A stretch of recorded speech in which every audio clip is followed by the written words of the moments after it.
The hospital room was thick with tension.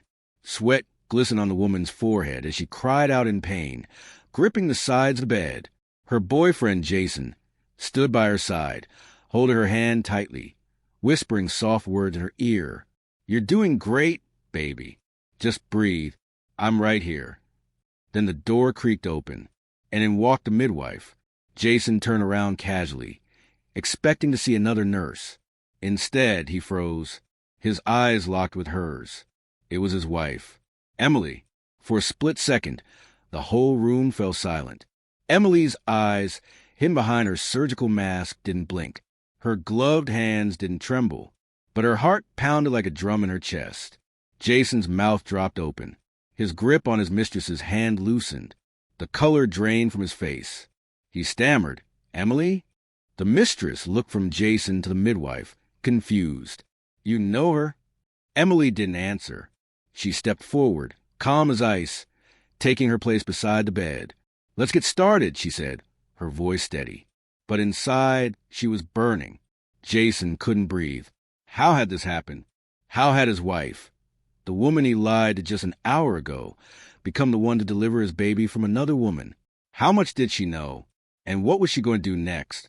3 months earlier, Emily was standing in the kitchen of their 2-story home in Atlanta, humming a tune and flipping pancakes on the stove. She wore her favorite blue robe, her hair pulled back in a messy bun, a content smile on her face. It was Saturday morning, the one day Jason usually stayed home from work. But today, he was already dressed and grabbing his car keys. "You're heading out?" she asked, surprised. "I thought we were going to the farmer's market." Jason hesitated for a beat too long. Then he smiled. Yeah, I forgot. I've got a last-minute meeting with a client. It won't take long.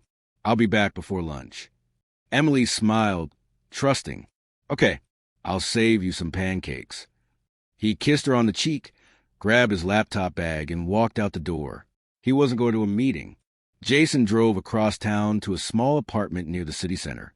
A woman with long curly hair and a baby bump opened the door. Her name was Vanessa. She was 31, free-spirited, and didn't ask many questions. That's what Jason liked about her. With Vanessa, he didn't have to pretend. She knew he was married. She just didn't care. Vanessa leaned against the doorframe, grinning. "You're late." Jason gave her a sheepish smile and stepped inside. "Got stuck at home longer than I planned. You know how it is." She rolled her eyes, laughing. "Well, your baby's been kicking all morning. Wants to say hi to Daddy." He placed a hand on her belly, feeling the gentle flutter. For a brief moment, he felt something real, something dangerous, but he shook it off. Back at home, Emily was wiping down the counters when her phone rang. It was her best friend, Karen. "So how's the perfect husband today?" Karen teased. Emily chuckled. "Still perfect. He had to run out for a meeting, but he promised he'd be back soon." Karen was quiet for a moment. "You ever wonder if he's too perfect?" Emily blinked.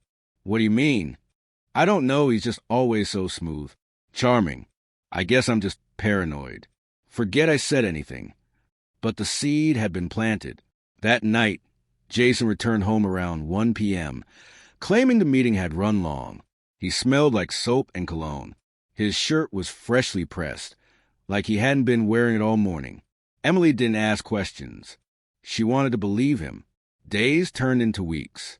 Jason played both lives with practiced ease. Breakfast with Emily, doctor's appointments with Vanessa. He told Emily he was working late, while he was actually painting the nursery in Vanessa's apartment.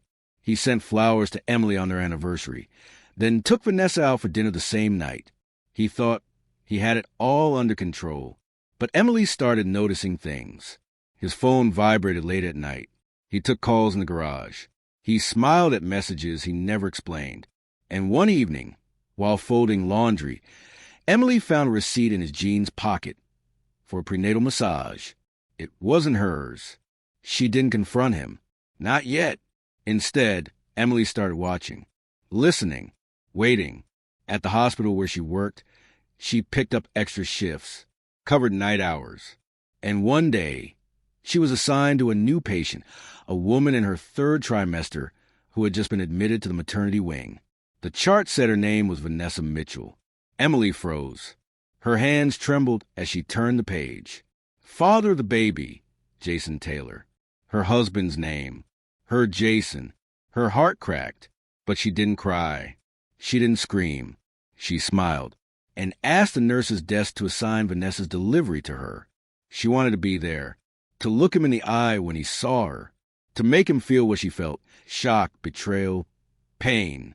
And now, standing in that delivery room, she was ready. Jason didn't know whether to run or kneel. He had walked his mistress into a hospital, ready to welcome his second child into the world, not knowing that his own wife would be the one delivering it.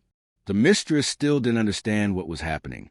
Emily looked at her and said, "Hi, I'll be your midwife today." Then she looked at Jason and didn't blink, just as the baby's head began to crown. And suddenly, Vanessa screamed in pain. The monitor started beeping rapidly. Emily turned sharply toward the machine. Jason shouted, "What's happening? Is she okay?" But Emily didn't answer. She was focused, silent, and Jason realized she might not be the same woman he thought she was. She might not save the baby. She might not save Vanessa. She might just be the one to let it all fall apart. And he wouldn't be able to stop her. Emily's eyes were locked on the screen. The baby's heart rate had dropped. Vanessa screamed again, her body arching from the pain, tears rolling down her face. "It hurts! Oh my God, something's wrong.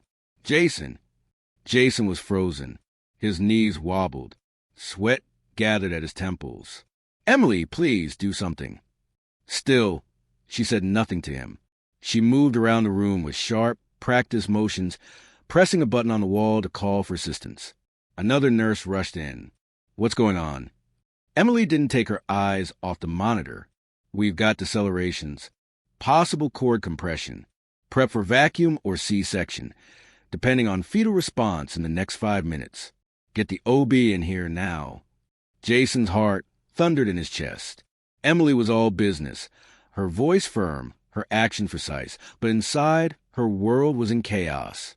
"How could you do this to me?" she thought. "How could you lie to me for so long and walk in here with her like I don't exist? Like we didn't exist?" Vanessa cried out, her fingers clawing at the air. "Jason, help me. Why isn't she talking to me? What's going on?" He leaned in, trying to soothe her, but his voice cracked. "You're okay, baby. They're going to take care of you." But Vanessa saw the panic in his eyes and realized something. "Jason, who is she?" He hesitated, looked at Emily, then back at Vanessa. I don't know what's happening," he whispered, defeated. The OB burst in with 2 more nurses. The room became a flurry of movement. Emily stayed at the head of the bed, gently placing her hand on Vanessa's shoulder. "You're going to push now," she said quietly, calmly. "With everything you have." Vanessa met her eyes and nodded, tears streaking down her cheeks. Jason stepped back, out of the way.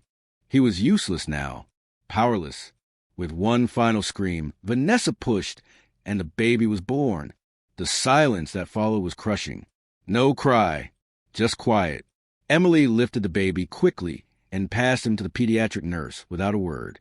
The nurse began stimulation, suctioning the baby's mouth and rubbing his back. 1 second, 2, then a cry, loud, healthy, strong. Vanessa collapsed in sobs. Jason exhaled like he'd been holding his breath for years. And Emily stepped back from the bed, her gloves slick with blood, her chest rising and falling. She turned away, hiding the tears that finally came, but not because of the baby, because of everything else. She walked out of the room without another word. Jason didn't follow her. Not yet. 2 weeks before the delivery, Emily sat in the staff lounge after a shift, staring at her wedding ring. She had worn it faithfully every day for 8 years. Through the arguments, the long work hours, the shared dreams, through everything. But now it felt like a joke. She'd seen Vanessa's name again on the patient roster, saw the growing belly, the appointment records, the ultrasounds.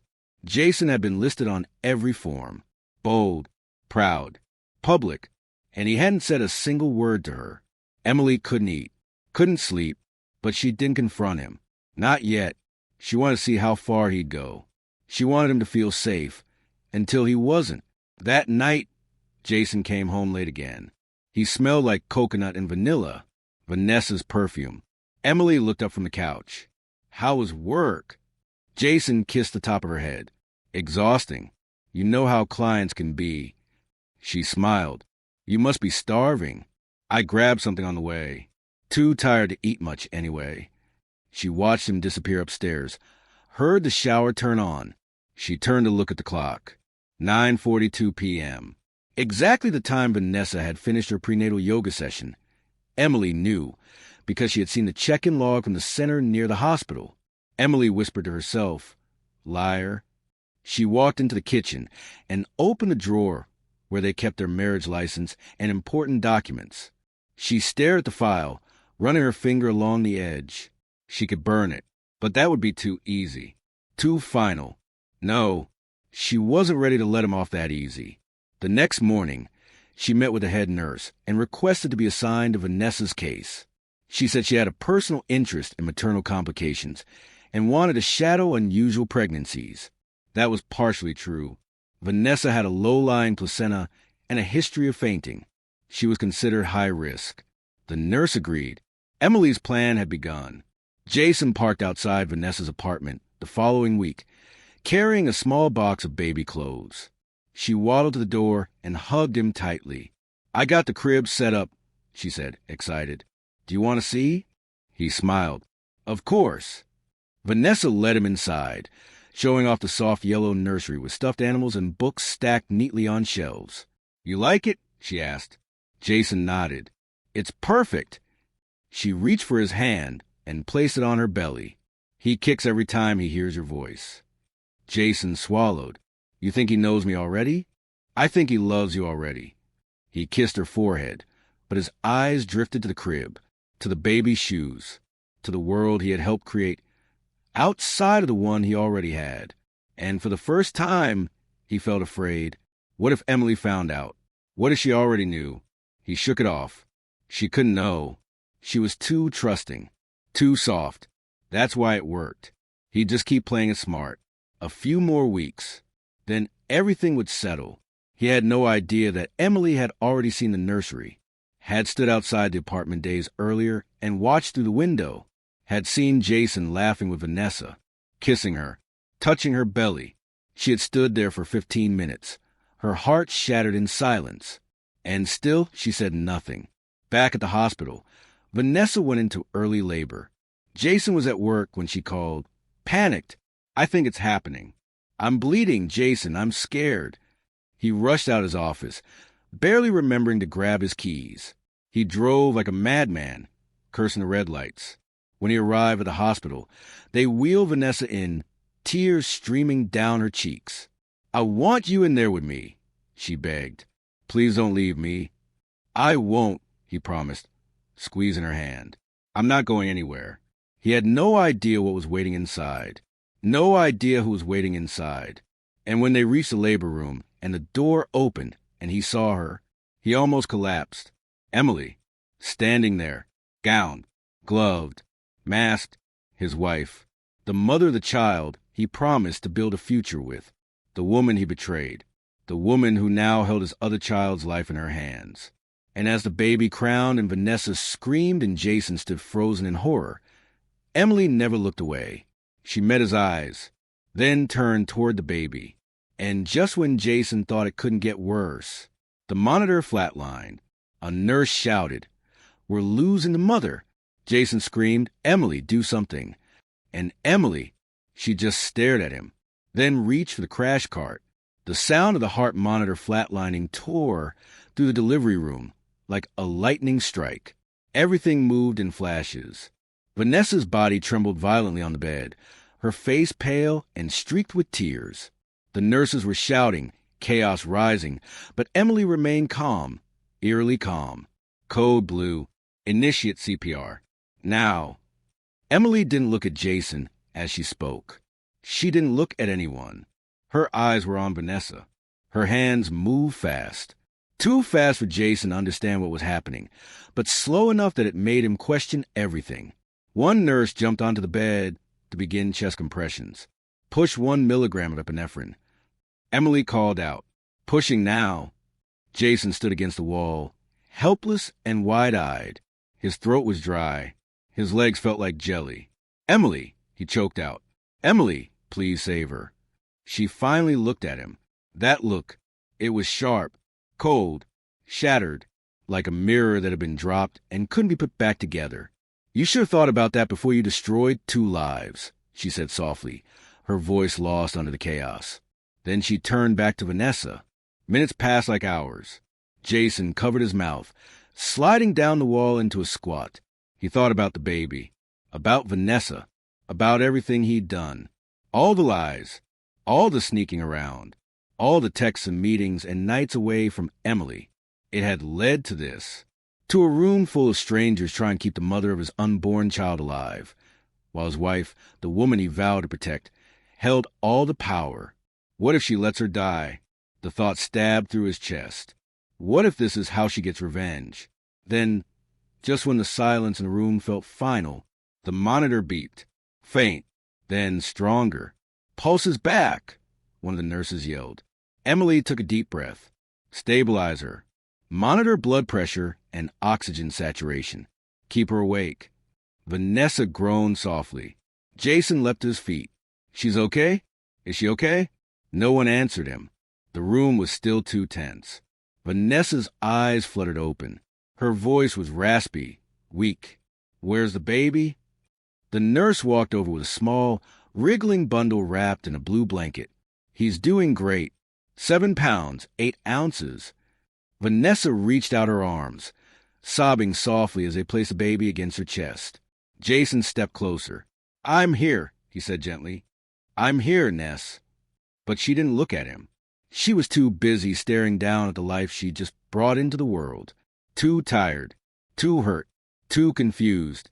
Emily took a step back from the bed and peeled off her gloves, 1 finger at a time. Her hands were shaking now, just a little. The adrenaline was wearing off. The pain was catching up. The nurse who had assisted whispered to Emily, You want me to finish charting the notes? No, Emily said. I'll do it myself. She wanted to leave. Her whole body screamed for her to get out of that room. But something rooted her there. Maybe it was anger. Maybe it was heartbreak. Or maybe she just wanted to make Jason squirm a little longer. And he did. He stood there like a child who'd broken something precious, watching Emily, trying to read her face, wanting to say something. But nothing would come out. Vanessa finally looked up, her voice dry. Jason, who is she? Emily didn't answer. She walked past him, her back straight, her steps slow. She placed the chart at the end of the bed and paused at the door. Jason called after her, Emily, please wait. She turned her head slightly, not enough to see her face, just enough to show she'd heard him. Then she walked out. Jason stood frozen, as if leaving with her might make it worse, or maybe better, but he didn't move. Not yet. 3 days earlier, Emily sat alone in her car in the hospital parking lot, staring down at the ultrasound photos she had stolen from Vanessa's file. She traced her finger over the black and white image. A small nose, tiny fingers. It was real. A part of her wanted to scream, to tear it apart, to drive to that woman's apartment and throw it in her face. But she didn't, because that wasn't who she was. She had loved Jason, deeply, stupidly, faithfully, and he had shattered that love like it was nothing. She remembered the night he proposed. How he got down on one knee in front of the old ice cream shop where they had their first date. He cried when she said yes. He cried. Now he was crying in a delivery room for another woman. The pain cut so deep, she thought she'd never stop bleeding. But this wasn't the end. No, this was just the beginning. Back in the maternity wing, Jason sat beside Vanessa's hospital bed. She was asleep, the baby resting peacefully in the bassinet nearby. Jason rubbed his face with both hands. He hadn't left the hospital in hours. Couldn't eat, couldn't sleep. All he could think about was that moment. The second Emily walked through the door and looked at him like she'd never seen him before. He whispered into the silence. "What have I done?" He reached for his phone. His finger hovered over Emily's contact. He wanted to call her, beg, apologize, explain. But what would he even say? Sorry I cheated on you and got her pregnant? Sorry I lied every day for 9 months straight? Sorry I didn't think you'd ever find out? Instead, he just stared at her name, unable to press call. That night, a nurse brought in a form for Vanessa to fill out: baby's name, insurance details, birth certificate info. Vanessa filled out most of it with shaky hands. When she reached the box labeled father's name, she paused. Jason leaned in. "It's okay. You can put my name." Vanessa didn't answer. She just stared at the box, then at him, then at the door Emily had walked through. She asked softly, "How long were you going to keep this secret from her?" Jason swallowed. I didn't want to hurt her." Vanessa gave a bitter laugh. Too late for that. He reached for her hand, but she pulled away. "She deserves to know the truth," she said. And Jason looked at her, his heart pounding. "I think she already does." Across the hospital, Emily was in the staff bathroom, washing her hands for the 10th time that night. The gloves hadn't left a mark, but she still felt dirty, betrayed, used. She stared at herself in the mirror. Same brown eyes, same strong face. But something was gone. Something inside her had changed. The door creaked open behind her. Emily turned, and her heart stuttered. It was Karen, her best friend, another midwife on duty that night. Karen looked pale, shaken. She stepped closer, voice barely a whisper. "I heard what happened," she said. "Emily, are you okay?" Emily nodded, but it wasn't convincing. Karen didn't push, but she said something else. Something that would change everything. "I know something you need to hear." Emily frowned. "What?" Karen took a deep breath. And then the lights flickered. The intercom buzzed overhead. Code gray. "Security to our hallway." Karen's voice caught in her throat. Emily stepped forward. "Karen, what is it?" Karen leaned in, and just as she opened her mouth to speak, a loud knock at the bathroom door, followed by a voice Emily hadn't expected. "Emily? It's me, Jason." She turned toward the door, heart pounding, and behind her, Karen's face was full of something Emily didn't recognize. Was it fear, regret, or was it something else entirely? Emily's breath caught in her throat. Jason's voice came again, muffled through the bathroom door. "Emily, please, can we talk?" Karen's hand tightened on Emily's arm. "Don't open that door." Emily turned toward her, confused. "What do you mean?" Karen's eyes darted to the door, then back to Emily. "Not here. Not now. He's lying, Emily, about more than you know." Emily's heart stung. "I already know about the baby." Karen shook her head slowly. "It's more than that. Just wait. Let him talk. But don't believe everything he says. Please." There was something in Karen's voice. Something desperate. Something serious. Jason knocked again, softer this time. "Emily, I know I messed up, but I need to explain. Just please." Emily glanced back at the mirror, at her own reflection, at the woman who had stood in that delivery room 3 hours ago, holding her husband's second child in her arms, knowing the man beside her had once promised her forever, the woman who had saved his mistress's life. She stepped toward the door. Karen whispered behind her, "Don't let him see how much you hurt." Emily nodded, then opened the door. Jason stood there, eyes bloodshot, lips trembling. He looked smaller, like a balloon with the air slowly leaking out. He stared at her for a long moment, then said, "Can we talk somewhere private?" Emily didn't move. "Say it here." His jaw clenched. "Please, just 5 minutes." Emily stared at him for a beat, then turned to Karen. "I'll meet you in the lounge." Karen hesitated, then left quietly, leaving the door open behind her. Emily stepped out and followed Jason down the hallway to the quiet stairwell, where no one usually went this time of night. The light buzzed above them, casting shadows across the white-tiled walls. Jason turned to face her. "Emily," he began. "No," she cut in. You're going to answer the questions I've had for months. And you're going to do it without lying. Because I swear to God, if I hear one more lie come out of your mouth, I won't, he whispered. I promise. Was it ever real? She asked, her voice sharp and trembling. Us. Our marriage. The plans. The years. His face crumbled. Yes, of course it was. I didn't plan for any of this. It just happened. Emily's laugh was hollow.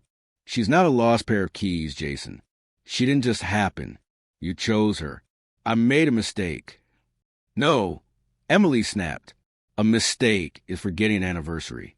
A mistake is buying the wrong brand of cereal. You lied to me for 9 months. You built a whole other life behind my back. That's not a mistake. That's betrayal. Jason looked down at his hands. He couldn't argue, because she was right. Emily continued, her voice cracking now. Do you know how it felt? Reading her chart, seeing your name on her file, walking into that room, watching you stand there holding her hand like I was a ghost. I didn't know you'd be there. Exactly, she snapped. You didn't think about me. You never do. He swallowed hard. I didn't mean to hurt you. She stepped closer, her face inches from his. You didn't mean to, but you did. And you didn't just hurt me. You hurt her.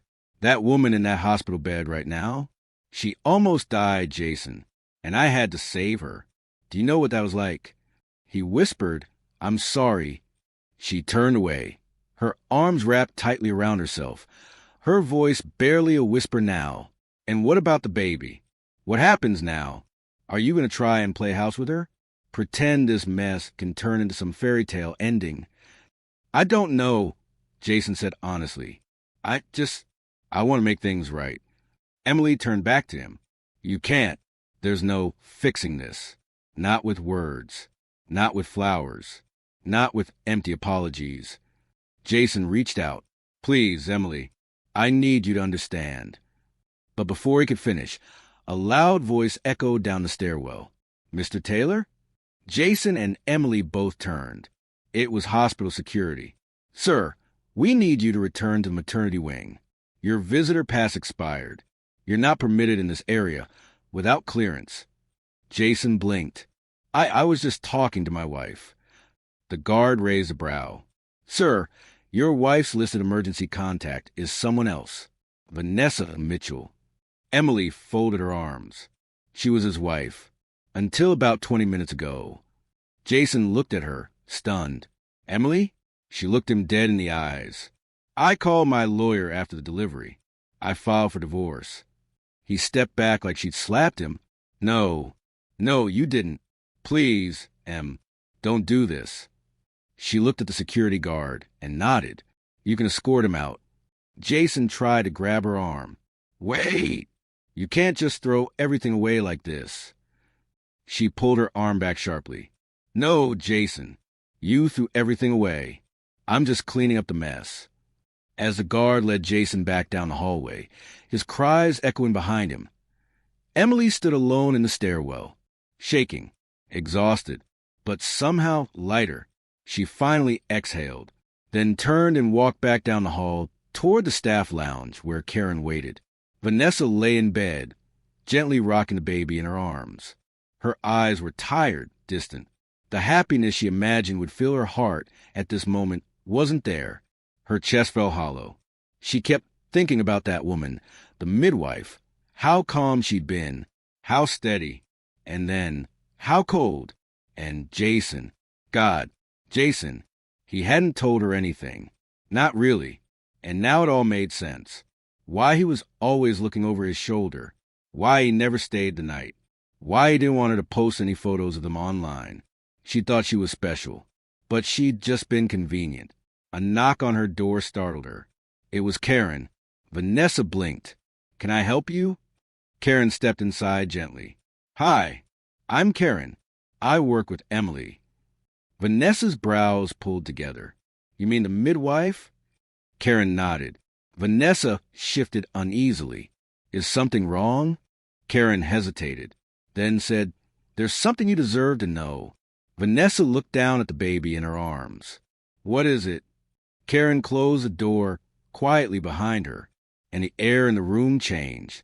Meanwhile, back in the stairwell, Emily leaned against the cool tile wall, finally letting the tears fall freely. Everything she'd held inside for weeks, months, spilled out. Grief, anger, love that had nowhere to go. And as she cried quietly into her hands, her phone buzzed in her pocket. She wiped her eyes and pulled it out. A text from an unknown number. "You don't know me, but I know your husband, and I think it's time you heard everything." Emily stared at the screen, then slowly typed back, "I'm listening." And as she hit send, the hallway lights flickered again. And down the corridor, someone was watching. Emily stood frozen, the phone still glowing in her hand. Her fingers hovered over the screen, her breath stuck halfway between inhale and exhale. Someone had been watching her. She was sure of it. A shadow had shifted down the hall. She'd seen it, but when she turned, the hallway was empty, eerily still, as if it swallowed the intruder whole. She stared down at the message again. "You don't know me, but I know your husband, and I think it's time you heard everything." And her own reply staring back at her. "I'm listening." No response yet. Her heart thumped hard in her chest. Who was this? Another woman? A friend? Someone from Jason's past? Her mind spiraled through possibilities, but her gut told her one thing. This wasn't over. And maybe Jason's betrayal went deeper than even she imagined. Back in Vanessa's room, Karen stood by the window, arms crossed, watching the baby sleep in the bassinet. Vanessa sat upright in bed, her eyes locked on Karen's face, trying to process what she'd just heard. She shook her head slowly. "You're lying." Karen didn't blink. "I wish I were." Vanessa's voice cracked. "Jason said she didn't know. Said he was going to tell her eventually. That he wanted to be with me. That he'd filed for separation months ago." Karen nodded slowly.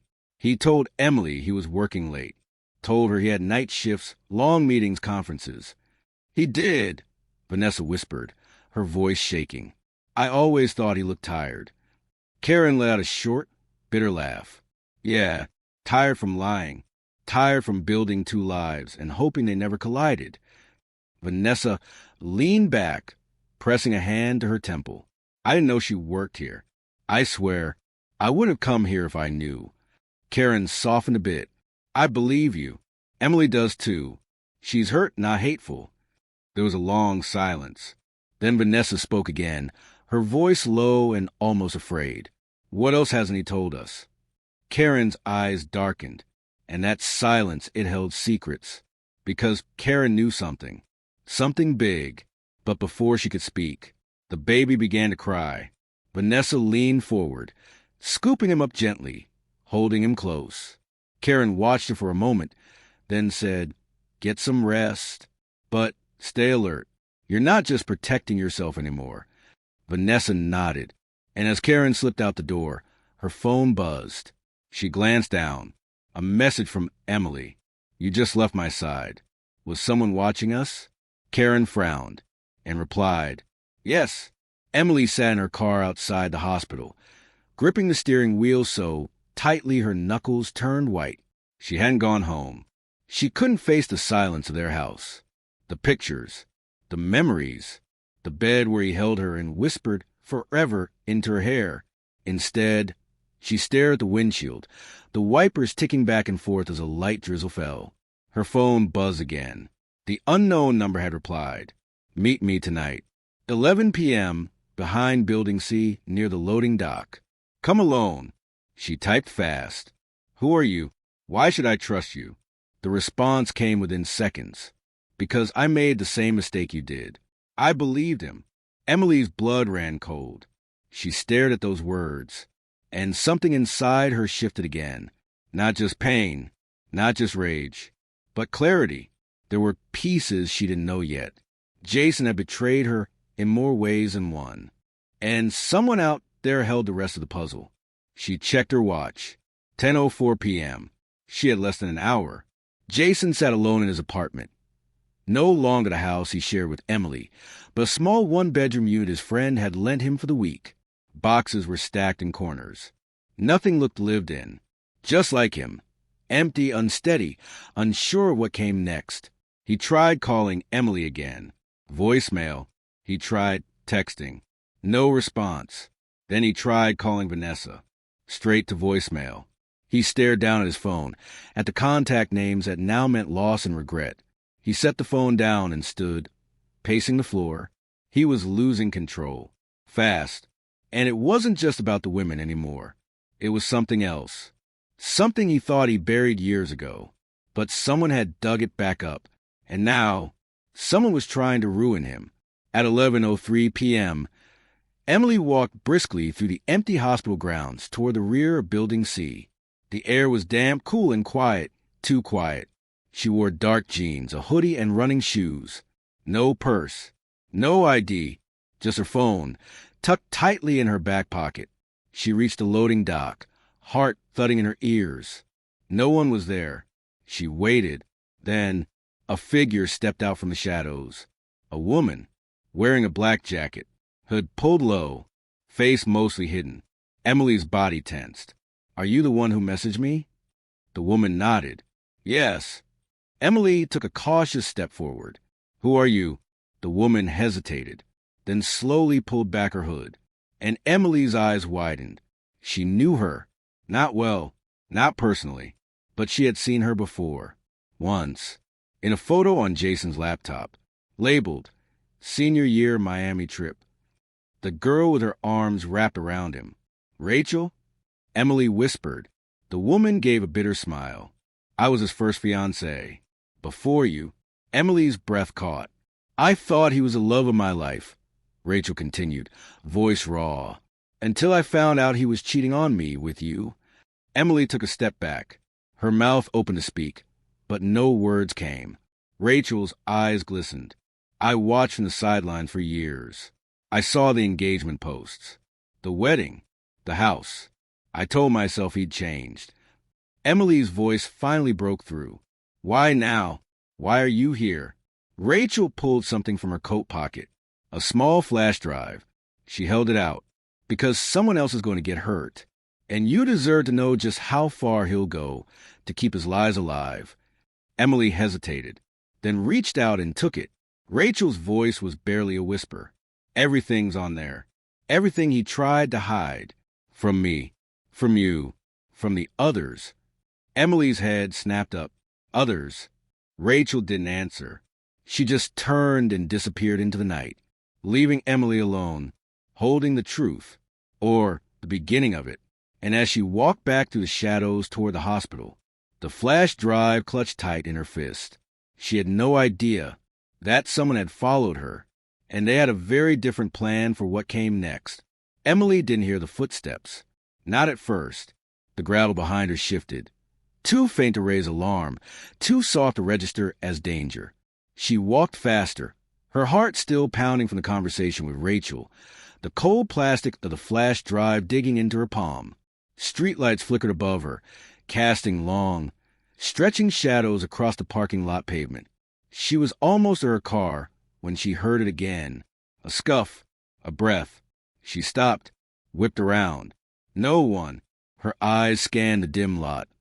Parking spaces nearly empty, just a few night shift vehicles scattered under flickering bulbs. Still nothing. She shook her head. "You're tired, paranoid. You just met your husband's ex-fiancée in a back alley and got handed a flash drive like it's some spy movie. Of course your mind's running wild." She got into her car, locked the doors, and dropped the flash drive onto the passenger seat like it was on fire. Her hands trembled on the steering wheel. "Drive. Just drive home. Plug it in. Watch whatever's on it. You deserve the truth." As she pulled out of the lot, headlights blinked on across the street. A dark SUV, engine rumbling low. And as Emily drove off, the SUV followed, keeping its distance but never losing her. 15 minutes later, Emily walked into her house, the same one she had once painted with Jason, laughing as he'd spilled blue paint all over his shirt and blamed the cat. Now the walls looked sterile, cold. She double-locked the door behind her and pulled the curtains tight. In the living room, she plugged the flash drive into her laptop and waited as the files loaded. Her stomach churned. There were dozens of video files, audio recordings, screenshots, all labeled with dates, some from as far back as 10 years ago. One folder stood out. It was titled What He Hides. She clicked. The first file was a screen recording, a video of someone scrolling through Jason's private cloud storage. Emily gasped. There were photos of other women, naked, smiling, posing, some recent, some not, but all of them dated after their marriage. All of them proof. She clicked another file. It was a recorded phone call. Jason's voice, clear as day. I don't love her anymore, Ness. I just stay because it's easier. I mean, she cooks, she cleans, but she's not you. Emily sat back in a chair, her face crumbling. It wasn't just Vanessa. It was a pattern. He had been saying these things to other women for years, playing the same game, over and over. The next file was a video. Jason in an apartment, laughing with a woman on his lap. It wasn't Vanessa. It wasn't Rachel. It was someone else entirely. Someone younger. Maybe 19, 20. He kissed her neck, said her name. Emily paused the video. April. That name meant nothing to her. But the date on the video was just 3 months before Vanessa's due date. Her throat tightened. Her head swam. She clicked on one last file, labeled for her. If she ever finds this. It was Rachel's voice. Emily, if you're watching this, it means I finally got the guts to do what I should have done years ago. I didn't just find pictures and messages. I found something worse. Something dangerous. Jason isn't just a liar. He's a manipulator, a predator. And I think he's capable of more than just cheating. So be careful, because if he finds out you know, he'll try to silence you. The video ended. Emily stared at the screen, the silence in the room louder than any scream. Rachel wasn't just hurt. She was afraid. Emily reached for her phone to call Karen, but her hand froze because her phone screen lit up. A new text from a private number. You shouldn't have taken the flash drive. Her stomach dropped. The living room lights flickered. A low sound echoed outside. Her doorbell rang. Once, twice, then a loud bang. Someone was pounding on the door. She jumped, backing away, heart racing. Another bang, then silence. She stood still, barely breathing. The door creaked open, just an inch. Emily gasped. She knew she had locked it. Before she could reach for anything, a voice called out from the hallway. Emily, it's me. It's Karen. Don't freak out. Emily ran to the door and yanked it open. Karen stood there out of breath, eyes wide. Are you okay? Emily dragged her inside and locked the door behind her. Did you see anyone out there? Karen shook her head. No. Why? Emily held up her phone. Someone just texted me. They knew I had the flash drive. Karen's face went pale. What? Emily grabbed the laptop. You need to see what's on here. Rachel gave it to me. Jason's worse than we thought. Karen sat down and watched silently as Emily clicked through the files again. Halfway through the second recording, Karen put her hand over her mouth. I don't believe this. Then something hit her. She looked up at Emily. You said he told Vanessa he didn't love you, that he only stayed because you were safe. Emily nodded. Karen's jaw clenched. That's exactly what he said to me. Emily blinked. What are you talking about? Karen's eyes filled with tears. I didn't want to tell you. I didn't know how. But months ago, he started texting me. Late at night. Harmless at first. Then it turned into something else. He said he needed someone to talk to, that you didn't understand him, that he wished he'd met me first. Emily's mouth dropped open. Karen shook her head furiously. I swear I shut it down. I told him it was inappropriate, that we were your friends, your sisters. But he kept pushing, manipulating. Emily stared at her, her voice a broken whisper. Why didn't you tell me? Karen wiped her eyes. Because I didn't want to hurt you. I didn't want to be another woman he used to break you. Emily turned away, her world spinning. The betrayal didn't stop with Vanessa, or Rachel, or the girl in the video. It had reached into her own circle. Her home. Jason was poison, and he had spread everywhere. Karen stood, walked to her, and placed her hand on Emily's shoulder. "We need to stop him." Emily nodded slowly. "I'm done being quiet." Across town, Jason sat in the dark, watching a security camera feed from his phone. It showed Emily's front porch. The recording was black and white, grainy, but clear enough. He watched as she opened the door, let Karen inside, closed it again. He smiled coldly, then opened a drawer, pulled out a small black device, a USB, different from a flash drive Rachel gave Emily. This one had something else, something that, if released, could destroy more than just Emily.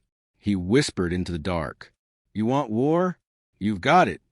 He stood, slid the USB into his jacket, and walked out the door.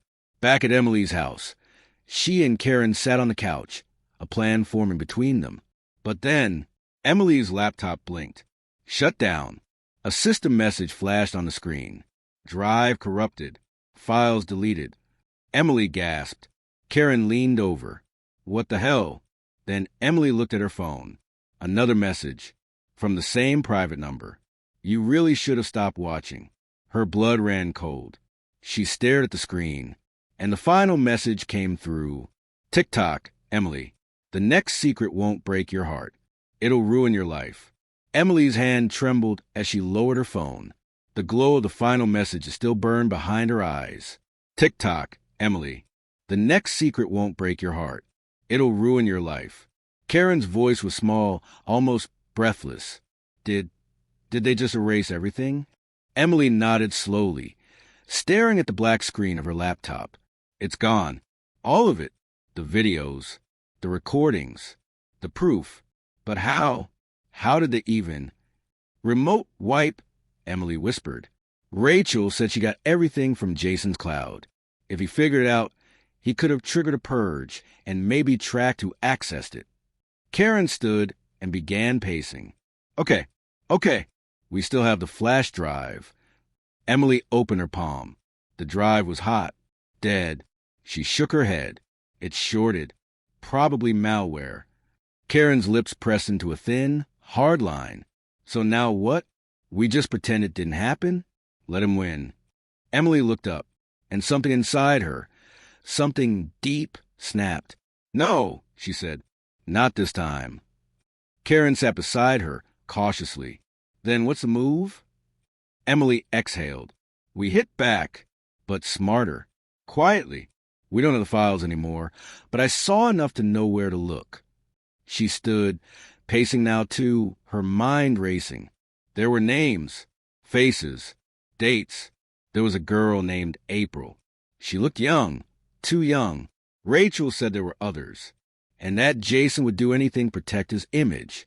So whatever he's hiding, it's worse than cheating. Karen's face turned pale. "Worse how?" Emily hesitated, then said, "I think he's done something criminal." Karen blinked. "Like what? Fraud? Blackmail?" Emily met her eyes. "No, I think Jason hurt someone. Maybe more than one." Across town, Jason was on the move. The dark SUV from earlier now idled in a strip mall parking lot. Inside, Jason sat in the back seat, watching the rain drip down the window, his jaw locked tight. Another man sat in the front, mid-40s, thick beard, scar under his eye. He glanced back at Jason in the rear-view mirror. "You sure you want to go through with this?" the man asked. Jason didn't respond. Instead, he pulled the second USB drive from his jacket and held it up. "This one," he said, "ruins her." The man raised an eyebrow. "She's your wife." Jason snapped. He leaned forward, voice low and sharp. "She's turning people against me. She's digging where she shouldn't. And if she keeps going, I won't have a life left to protect." The man looked away, unimpressed. "I told you from the start, once it hits digital, there's no pulling it back." Jason nodded slowly. "Just make sure she gets it. And make it look like it came from her." The man smirked, then drove away. The next morning, Emily and Karen met early at a diner across from the courthouse. Karen pushed her eggs around the plate. "I didn't sleep." Emily stared at her coffee. "Neither did I." They had spent the night listing names. Every woman they could remember from Jason's social media, old phone messages, and the conversations that now made sense in hindsight. Women he'd worked with, women he mentored, women he never mentioned again.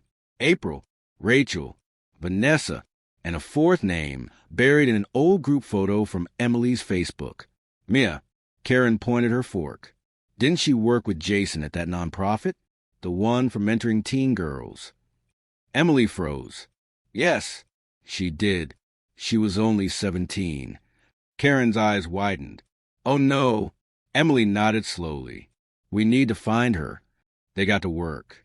Karen searched social media. Emily contacted a friend from HR at the nonprofit. With every passing hour, it became more clear. Mia had disappeared, not just unfollowed or blocked. Gone. Her profiles were inactive. Her name didn't show up on staff lists anymore.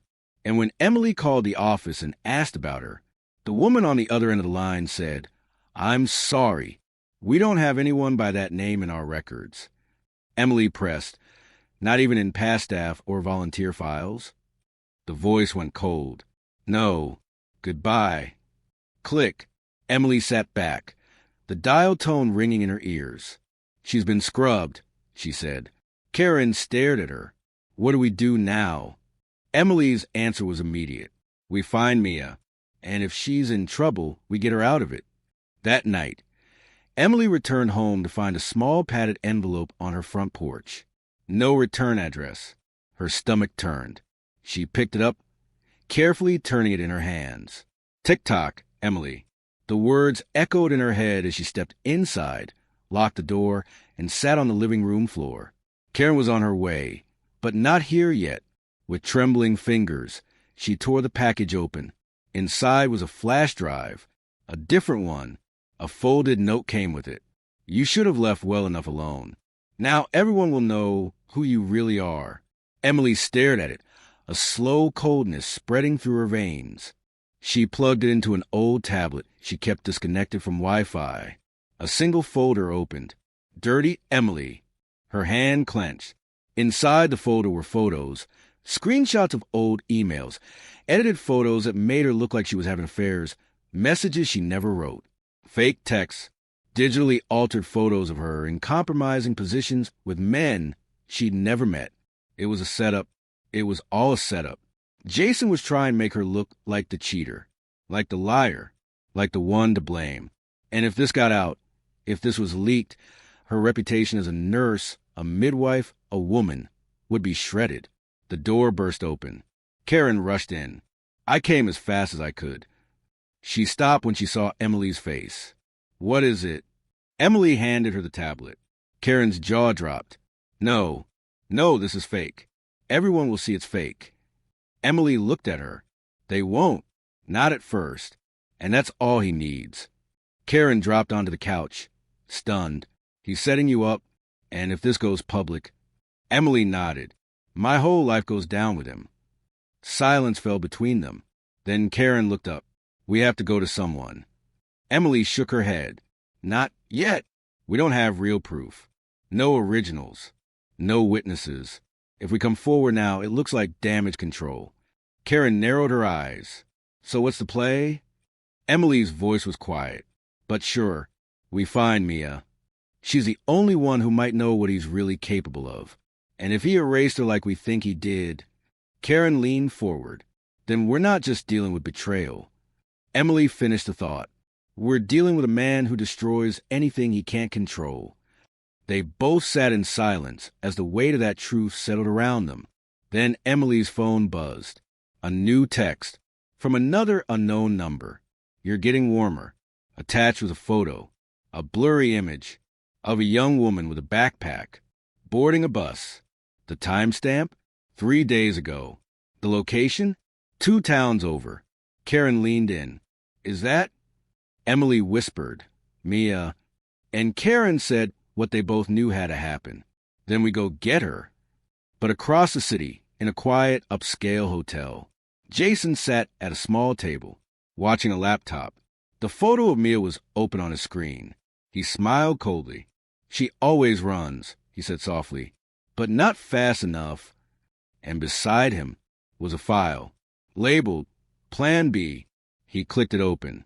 Inside were photos of Karen. And a message draft. Looks like Emily isn't the only one with secrets. Jason leaned back, folded his hands, and whispered to himself, "Let's see who cracks first." The bus station smelled like old coffee, diesel, and stale air. Emily stood on the edge of the sidewalk in a hoodie and jeans, a baseball cap pulled low over her face. Karen stood beside her, fidgeting with the strap of her crossbody bag, her eyes scanning every passing face. They had followed the timestamp, tracked the bus company, and discovered it was a local line that made only a few short-distance stops. One of those stops was a halfway shelter in Monroe, 2 towns over, tucked between a pawn shop and a church. The shelter was the kind of place people disappeared into. No questions asked. "She might not want to see us," Karen murmured, pulling her coat tighter. "She doesn't have to want to," Emily said. "She just has to be safe." A young woman stepped off the next bus. Small build, oversized sweatshirt, her head down, face partly covered by a scarf. She moved like someone used to shrinking into the background. Karen whispered, "That's her. It has to be." Emily started forward. "Mia." The girl froze. Her eyes darted toward them, wide, panicked. Then she bolted. "Wait!" Emily yelled, breaking into a run. Mia sprinted across the lot, weaving between cars, knocking into a trash can as she tried to escape. Emily chased her, her heart pounding, boots slapping against pavement. "Mia, please. I'm not here to hurt you." Mia ducked into an alley, and Karen blocked the other end. Trapped. Emily slowed, hands raised. "You're not in trouble. I just need to talk to you. About Jason." Mia's entire body went stiff. Her eyes flicked to the alley wall behind her like she was ready to climb it. Emily took one slow step forward. "I know what he did to you. I know he erased you. He did it to someone else too. To Rachel. And now he's trying to do it to me." Mia stared, unmoving. Emily's voice softened. "Please, you don't have to trust me. Just don't run." Karen held out a bottle of water. "You look like you haven't eaten. There's food in the car." Mia's lips trembled. "Why do you care?" Emily stepped closer gently. "Because I know what it feels like to be used, to be discarded. And I know what it's like to scream and feel like no one's listening." Mia looked down, her eyes shining, then whispered, "He said he'd ruin me if I ever talked." Karen's voice was gentle. "He said that to all of us." Mia finally nodded, and the wall she'd been holding up for years crumbled. Back in Emily's living room, the lights were dim. The flash drive Rachel had given her was long gone, but Mia had something better, a diary. Old pages, tattered, stained, worn from years of hiding, stuffed in the lining of a backpack. Mia had written everything. Jason's name, the late-night calls, the texts that started friendly and turned dark, the threats, the manipulation, the fear. He met Mia when she was 17 through a mentorship program, promised to help her apply to college, sent her gifts, money, told her she was mature for her age, told her he loved her. Then he crossed the line. And when Mia tried to speak up, his lawyer buried the story under NDAs and quiet payouts. The nonprofit cut ties with her, erased her records, blocked her number. Rachel had tried to help, briefly, but Jason found out. He threatened her too. It was all in the diary. Emily turned each page with growing rage, her fingers trembling as Mia sat nearby on the couch, clutching a pillow at a life raft. Karen sat on the floor beside her, stunned into silence. "I didn't know how to fight back," Mia said. "So I ran, changed my name for a while, stayed off social media." He was everywhere. Emily looked up. "He's not going to touch you again. I promise." But Karen had been silent for too long. Emily noticed. "Karen, you okay?" Karen blinked. "Yeah, just overwhelmed." But her eyes didn't match her voice. Something was wrong. After Mia went upstairs to rest in the guest room, Emily turned to her friend. "Karen, tell me." Karen opened her mouth, then closed it, then whispered, "He sensed something about me, didn't he?" Emily didn't answer. Karen let out a shaky laugh. "It's okay. I figured." I mean, of course he would. She stood and paced the room. He must have been watching us for weeks, maybe months. I should have told you when he first started texting me. Maybe none of this would have. Emily rose and gripped her shoulders. Karen, this isn't your fault. He's a manipulator, a predator. You didn't fall for him. You survived him. Karen's lip trembled.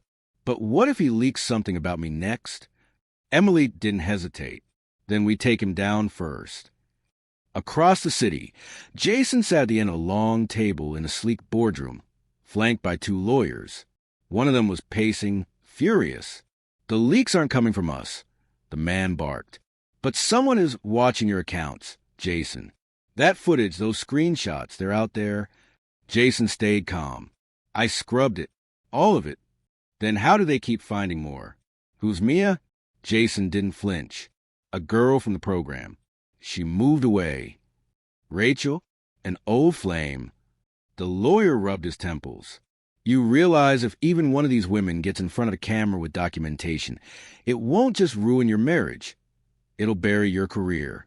You're the face of 3 charities. You just signed a contract with a national campaign. Jason's jaw clenched. Then make sure they don't speak. The lawyer stopped pacing. What did you do, Jason? Jason looked at him and smiled. Nothing I can't handle. Back at Emily's house, Karen pulled a flash drive from her purse. I didn't tell you about this before, she said. I wasn't sure it mattered. But now... She plugged it in, and a single audio file opened. I recorded him. That day in the stairwell, after you left. Emily's eyes widened. Karen, I couldn't believe what I was hearing. And I didn't know what he was planning. But I pressed record. They listened. Jason's voice low and cold. She thinks she's stronger than me. But I built this whole thing. The house, the business, her career, me. I made her. And I can unmake her, too. Emily sat in stunned silence. Her voice came out like gravel. That's the nail in the coffin. Karen nodded. Emily looked up. Eyes sharp, voice steady. We're going to the press. But as they packed the diary, the flash drive, and copies of Mia's documentation into a manila envelope, a black SUV pulled up across the street. Inside it, Jason sat in the driver's seat, watching, waiting. He picked up his phone and dialed. It rang once, then twice, then answered. He spoke into it, quiet and menacing. They think they've won. Let them enjoy it. I'll see her in the delivery room. He hung up, and across the city, Vanessa, still recovering, stared at her phone in horror. Jason had been at her apartment. He dropped off supplies, played the part of the caring father. But now she knew too much. She clutched her son to her chest and whispered, He's not coming near us again. She opened her drawer, pulled out the burner phone Karen gave her, and dialed Emily. Listen to me, Vanessa said breathlessly. He's planning something. You need to disappear. You and Mia. Now. Emily's eyes narrowed. Where? Vanessa replied. And it was the last place Jason would ever think to look. A storm moved in overnight. Thick clouds smothered the moonlight, and wind shook the trees like they were warning the town of something wicked crawling toward it. Emily gripped the steering wheel of her SUV, eyes locked on the winding country road ahead. Beside her, Mia slept lightly, her arms wrapped around a travel pillow. Karen sat in the back seat, keeping watch on the road behind them, checking for headlights that never came. Yet, the safe house Vanessa had mentioned wasn't just some hotel room off the highway. It was her grandmother's cabin in the woods, untouched for years, tucked away near the border of South Carolina, almost invisible without a map or a memory, a place Jason didn't know existed. I can't believe she helped us, Karen whispered from the back. Emily nodded. She said she didn't want to believe it either. But after what he did to her, after what she saw in that hospital room, she had to face the truth. Karen leaned forward. She's scared. You could hear it in her voice. You think she's in danger? Emily didn't answer, because deep down she knew. They all were. They arrived at the cabin just past midnight. It was small, stone and wood, 2 rooms, a tiny kitchen, and a fireplace with dust still settled on the mantel. But it was clean, safe, and most importantly, off the grid. There was no Wi-Fi, no neighbors, and barely any cell signal. Emily turned off her phone and took the batteries out just in case. Mia looked around, wide-eyed. It's kind of creepy. In a fairy tale cottage turned horror movie kind of way. Karen dropped their bags on the floor and flopped onto the worn couch. Creepy is fine. Creepy means quiet. Quiet means safe. Emily paced near the front window. Let's get some rest. Tomorrow, we go to the reporter. Karen blinked. You really want to do it? Emily nodded. We give them Mia's story. We give them the audio, the diary, everything, once it's public. He can't bury it. No lawyer. No threats. Mia looked uneasy. What if he comes for me? Emily turned to her gently. Then he'll have to go through me. Back in Atlanta, Jason stood in Vanessa's living room, holding his son. She didn't want him there. He saw it in her body, in her silence. But he'd shown up with diapers, a stuffed animal, and that fake soft smile he wore like cologne. You're brave, he said, bouncing the baby. Most women couldn't do what you've done. Raising a baby. Staying strong. All alone. Vanessa didn't answer. She watched him like he was a snake that hadn't bitten yet. I heard Emily quit her job, he added casually, glancing at her from the corner of his eye. She didn't quit, Vanessa said. She left. For good. Jason smiled. Is that what she told you? Vanessa folded her arms. You should go. He stood, carefully placing the baby back in the bassinet. You know, he said softly, if she gives that story to the press, it won't just blow back on me. Vanessa stiffened. Jason stepped closer. It'll blow back on everyone. Your name's on medical records. You're in those videos. You think they won't dig into you, too. Vanessa's heart pounded. Get out. Jason leaned in, whispering near her ear. Tick-tock, Ness. You're standing too close to the bomb. Vanessa grabbed her phone, showing him the screen. Live recording. Voice memo on. The red timer blinking. Jason's face changed. No more charm. No more smile. Just rage. Vanessa held her ground. One word from me, and Emily has this tonight. Jason backed away. Silent. Then he turned and walked out. But as he stepped into the hallway, he muttered just loud enough for her to hear. Fine. Let's see what happens when the truth goes viral. The next morning at the cabin, Emily used Karen's old laptop, wiped clean and secure. No Wi-Fi, but she had loaded the audio, the scanned diary pages, and a short video of Mia telling her story. They were all saved to a single drive. This is it, Emily said. We hand this to the reporter. Face to face. No email. No leaks. Just the truth. Mia's hand shook as she held a cup of tea. Are you sure it'll work? Karen sat beside her. Once the story's out, we control the narrative. Jason can't twist it or erase it. Emily looked out the window. And if he tries... She didn't finish the sentence, because she saw something, far in the distance. Down the road, a glint of sunlight, off glass, a windshield. Karen joined her. Is that? Emily's breath caught. A black SUV. Driving slow. Too slow. Pack everything, she said. Now. Karen grabbed their bags. Mia scrambled for the files. Emily grabbed the drive, shoving it into her coat pocket, and reached for the keys. The SUV stopped, half a mile away, then reversed, and vanished. They drove for 2 hours, winding through back roads until they reached a coffee shop near a local news station. The reporter Emily had contacted was already waiting. A woman in her mid-30s named Alana Jenkins, known for exposing abuse in powerful systems. She greeted them with a nod and a firm handshake. You have something? She asked. Emily slid the flash drive across the table. Everything. Names, dates, victims. Stories he tried to bury. Alana plugged the drive into her laptop, watched a few seconds of Mia's video, then looked up. Her eyes were hard, focused. This will make waves, she said. He'll come for you. Emily nodded. He already has. Alana closed the laptop. You just changed his whole world. That night, Back in Atlanta, Jason entered his penthouse, poured a drink, and turned on the TV. The news anchor looked into the camera. Tonight, allegations surface against a well-known community leader, entrepreneur, and former nonprofit director, Jason Taylor, accused of manipulating, abusing, and threatening multiple women over the span of 10 years. Jason's glass slipped from his hand and shattered on the floor. He stared, frozen, as image after image flashed across the screen. Mia's face, Emily's voice, Karen's name, Rachel's statement, Vanessa's letter. He grabbed the TV remote, slammed it to the ground. The screen cracked, but the sound kept playing. Sources say multiple victims have come forward with audio, video, and written records. A criminal investigation has been opened. He screamed.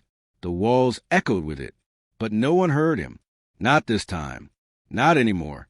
Back at the cabin, Emily sat outside on the porch, wrapped in a blanket, a mug of coffee warming her hands. The wind rustled the trees gently now, peacefully. Karen came out, smiling softly. It's done. Alana's team dropped the whole story. Front page. All of it. Emily looked up at the sky. The stars were visible again. Clear. Free. Mia stepped out next, a small smile playing on her lips. I never thought anyone would believe me. Emily reached for her hand. We do. And now, so will the world. A soft buzzing sound came from Emily's phone. One message. From Vanessa. You did it. He's finished. Thank you. And below it, a photo. Vanessa holding her baby, smiling for the first time in weeks. Free. Emily smiled, then looked out into the trees. Jason was gone. The fear was gone. The silence was broken. And the final chapter was about to begin. The courthouse steps buzzed with reporters. Cameras flashed. Microphones jutted out like spears, reaching for a piece of the story that had lit up the country. Jason Taylor, the fall of a community hero. Emily stood on the sidewalk across the street, watching through dark sunglasses. Her coat was buttoned up to her neck, her curls tucked under a beanie. Next to her, Karen held a phone with the live stream pulled up. Mia stood on Emily's other side, fingers curled tight around the sleeves of her hoodie. Her eyes were wide but steady as she watched the man who once made her life a nightmare being led up the stairs in handcuffs, surrounded by police officers. The headlines had done their job. The world now knew Jason Taylor not as a loving husband or a respected entrepreneur, but as a manipulative predator who had spent a decade building his empire by breaking people. And now that empire was crumbling brick by lying brick. A reporter's voice crackled from the phone in Karen's hand. Taylor is facing multiple charges, including coercion, witness intimidation, evidence tampering, and abuse of power. 3 victims have already come forward with formal complaints, and more are expected in the coming days. Mia's grip loosened slightly. Emily turned to her gently. You okay? Mia nodded slowly. I think I actually am. And she meant it, because for the first time in a long time, she didn't feel hunted. She didn't feel invisible. She felt seen. Emily squeezed her shoulder. You were the key to all of this. You were brave when no one else was. Karen smiled, wrapping an arm around them both. And now you're going to help so many other girls who thought they had no voice. The 3 of them stood there quietly as Jason was taken inside. His head was down. No smile now. No speech to give. No one left to lie to. That evening, Emily stood in the kitchen of her new apartment, a small, sun-filled space on the 2nd floor of a cozy building outside the city. She poured herself a glass of wine and stepped on the balcony, where soft music played from a speaker and the golden sky dipped into hues of peach and lavender. Peace. Real peace. Karen arrived a few minutes later, carrying a bag of groceries and 2 slices of chocolate cake from their favorite bakery. Don't judge me, she said. I know I promised I'd start eating healthy again, but this felt like a celebration kind of day. Emily laughed, the sound lighter than it had been in months. After the week we've had, cake's basically medicine. They ate on the balcony under string lights. They didn't talk about Jason or the trial. They talked about the women who reached out after the story aired. One was a teacher, another a nurse, a third a woman in her 50s who thought she'd buried the memories for good. Emily had already begun forming a support group, funded quietly by an organization Karen helped connect her with. Mia was thinking of speaking publicly soon. Vanessa had even started writing a blog about healing and single motherhood. Change was happening. Real change. The kind Jason never saw coming. As the sky darkened, Karen finally asked what had been dancing on her tongue all day. So, do you think you'll ever trust someone again? Like, actually trust a man? Emily took a sip of wine, thinking, I don't know. Maybe. One day. Karen grinned. He better be some kind of saint. Emily laughed. No saints. Just someone honest. Someone real. She leaned back in her chair. I'm not broken. He tried to break me, but he failed. I'm still standing. Karen raised her glass. To still standing. They clinked. 3 weeks later, Emily returned to hospital. Not to work, but to volunteer in maternity ward once a week. She didn't tell many people. She didn't need the attention. She just wanted to hold babies and help new moms feel strong in their scariest moments. It healed something in her. It reminded her that life kept moving, that something beautiful could still come after so much pain. One afternoon, she stood in a quiet room holding a newborn girl, her tiny fingers wrapped around Emily's thumb.